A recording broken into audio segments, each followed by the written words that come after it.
दोस्तों, भागुड़वा SBK में सभी दोस्तों का स्वागत है।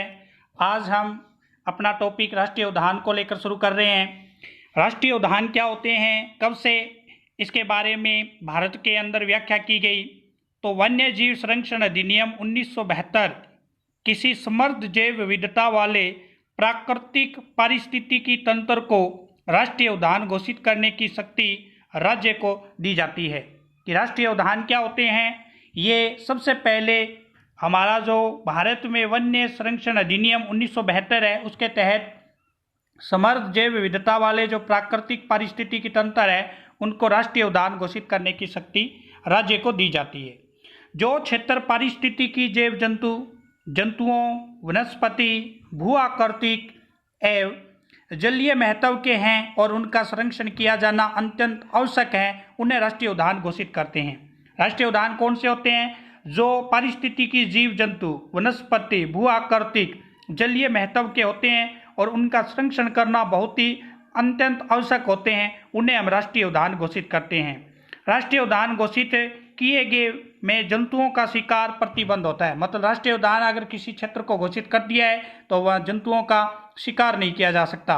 वन्य जीव के अलावा अन्य जीवों के चारण पर भी प्रतिबंध होता है। वन्य जीव के जो उस क्षेत्र में रहते हैं, उसके अलावा जो भी जीव है वहाँ चारागाह उनके लिए प्रतिबंधित होता है। पशुओं को चराई नहीं की जा सकती। हथियारों का प्रयोग इन क्षेत्रों में वर्जित होता है। अगर राष्ट्रीय उद्यान हम देखने जा रहे हैं, हमारे पास किसी प्रकार का हथियार है तो हम उसको वहाँ लेकर नहीं जा सकते। मतलब हथियारों का वहाँ प्रतिबंधित होता है, क्योंकि वह वन्य जीव संरक्षण है, राष्ट्रीय उद्यान है, उसे घोषित किया गया है। अब जैसे देखो, नेक्स्ट स्लाइड पर चलते हैं अपने। जैसे दोस्तों कि भारत के अंदर बात करूं मैं, रिपोर्ट 2005 के सर्वे के आधार पर कुल 94 राष्ट्रीय उद्यान थे। 2005 में जब सर्वे किया गया था भारत में, तो 94 राष्ट्रीय उद्यान थे। उसके बाद बात करें कि जिसमें से 94 राष्ट्रीय उद्यान थे, जिसमें से 85 राज्यों में और 9 केंद्र शासित प्रदेशों में थे। टोटल 94 थे, जिसमें से 85 राज्यों में थे और 9 केंद्र शासित प्रदेशों में थे। अब 85 राज्यों में कौन कौन से थे वो भी बात करेंगे हमें।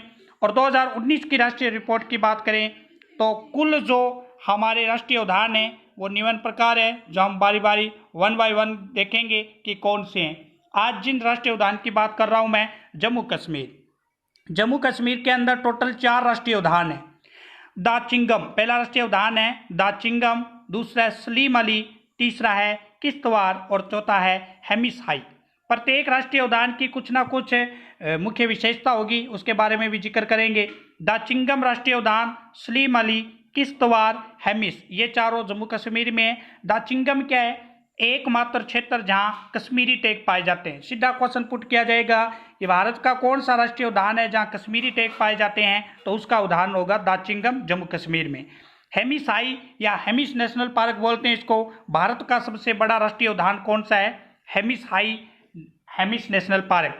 दूसरे राज्य की बात करते हैं, हिमाचल प्रदेश। हिमाचल प्रदेश में भी बहुत सारे राष्ट्रीय उद्यान पाए जाते हैं। जैसे पहला है वृहद ग्रेट हिमालय, दूसरा है मित्रों इंदिरा किला, तीसरा है मित्रों खीर गंगा पिन घाटी, और इसके बाद बालबरा और Jim Corbett national park. Jim Corbett जो है 1936 में बना भारत का पहला राष्ट्रीय उद्यान था। पहले इसका नाम हेली हुआ करता था। जिम कार्बेट जो राष्ट्रीय उद्यान है 1936 में बना, पहले इसका नाम मित्रों क्या हुआ था? हेली। पुराना नाम इसका हेली मिलता है। जिम कार्बेट 1936 में अस्तित्व में आया।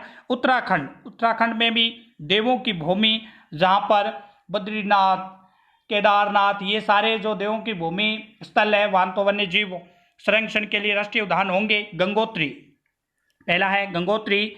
गोविंद पशु विहार, इसके अलावा नंदा देवी, फूलों की घाटी, राजाजी के लिए विशेष याद रखना है कि बाघ, तेंदुआ व हथियारों के लिए प्रसिद्ध, बाघ, तेंदुआ और हथियारों के लिए जो प्रसिद्ध नेशनल पार्क है वो राजाजी है कहाँ? उत्तराखंड के अंदर है।